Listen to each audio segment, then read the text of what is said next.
سبھی دوستوں کی خدمت میں میرا سلام۔ میں بول رہا ہوں محمد خورشید خان۔ آپ دیکھ رہے ہیں اپنا من پسند چینل اردو ادب۔ دوستو، آج ہم آپ کے لیے ایک اور نظم کا خلاصہ لے کر آئے ہیں جو الطاف حسین حالی کی لکھی ہوئی ہے، نشاط امید۔ نشاط امید برکھا رود، یہ دونوں نظمیں آپ کے سلیبس میں ہیں، اور تیسری ہے مناجات بیوہ۔ اور نشاط امید اور برکھا رود یہ انجمن پنجاب کے مشاعرے میں حالی نے پڑھی تھی، جب اس مشاعرے میں جدید اردو شاعری کی بنیاد ڈالی مولانا محمد حسین آزاد کے ساتھ مل کر۔ تو 1837 میں پانی پت میں حالی پیدا ہوئے اور 1914 میں آپ کا پانی پت میں ہی انتقال ہوا۔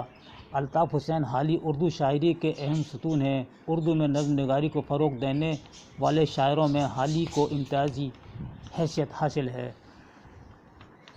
آپ کی نظمیں تو بہت ہیں، ہم نے کل والے ویڈیو میں بھی بتائی تھیں آپ کو، اور ظہور رحمت اور مٹی کا دیا بھی ان کی بہت مشہور نظم ہے، اور ان کی تمام نظموں کو ہمیں یاد رکھنا ہے۔ ہو سکتا ہے کسی بھی نظم کو امتحان میں پوچھ لیں۔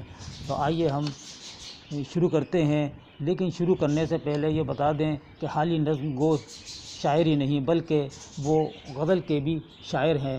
حالی نے بحیثیت نظم نگاری میں ہی نام نہیں کمایا، لیکن ان کے سرمایہ غزل کو بھی نظر انداز نہیں کیا جا سکتا۔ حالی کی غزلیں روایتی موضوعات سے قریب تر ہوتے ہوئے بھی توازن اور اعتدال کی کیفیت رکھتی ہیں۔ نشاط امید، یہ ہے ان کی نظم۔ نشاط کا مطلب ہے خوشی اور شادمانی۔ جب حالی پریشان تھے تو ہر وقت آپ کو امید لگی رہتی تھی، اور اسی امید کی خاطر آپ نے یہ نظم لکھی، اور دوسروں کو بھی اس نظم سے سمجھایا ہے کہ امید کا دامن نہ چھوڑو۔ حالی جدید اردو نظم کے موجد ہیں۔ حالی اردو کے ممتاز شاعر اور نثر نگار ہیں۔ انہوں نے امید کی روشنی کو بڑے دلکش انداز میں بیان کیا ہے۔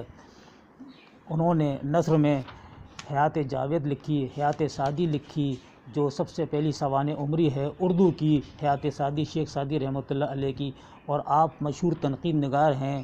مکمل کتاب جو اردو کی سب سے پہلی تنقیدی ہے، مقدمہ شعر و شاعری ہے۔ تو دوستو، یہ نظم غدر 1857 کے 7 سال بعد اس وقت حالی نے لکھی جب وہ نشاط امید کی روشنی کو سینے سے لگائے ہوئے در در روزگار کی تلاش میں گھومتے پھرے، اور بالآخر اپنے مقصد میں کامیاب ہوئے۔ ان تمام دکھوں کو جھیلنے کے باوجود امید کو نہیں چھوڑا۔ انسان نامساعد حالات میں بھی اگر اس نظم سے سبق لے تو امید اس کو ڈھارس بندھاتی ہے۔ اسی فنکارانہ صلاحیت کے بل پر یہ طویل نظم حالی نے لکھی، جن میں شروع سے آخر تک کہیں جھول نظر نہیں آتا۔ شاعر کہتا ہے، یعنی حالی کہتے ہیں کہ یہ میری مصیبت اور پریشانی میں تکیہ گاہ بنی رہی۔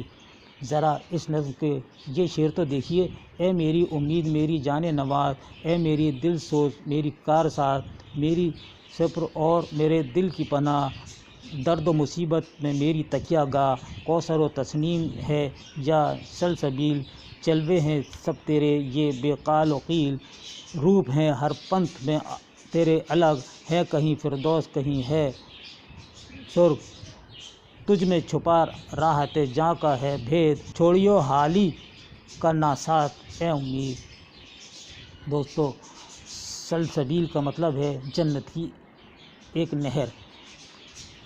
حالی کہتے ہیں کہ تیرا وجود ہر انسان کے لیے لازم و ملزوم ہے۔ ہر مذہب اور ہر فرقے میں تیرے روپ الگ الگ ہیں، مگر کسی نہ کسی روپ میں ایک دوسرے کے رشتے کی امید ہر انسان کے دامن سے لگی رہتی ہے۔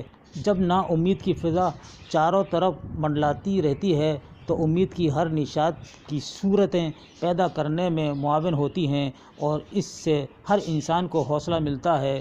اس نظم میں یہ پہلو خاص طور پر اجاگر کیا گیا ہے کہ نا امیدی بری بلا ہے، یعنی کفر ہے، اور امید پر قائم رہنا چاہیے، امید کا دامن کبھی نہ چھوڑے۔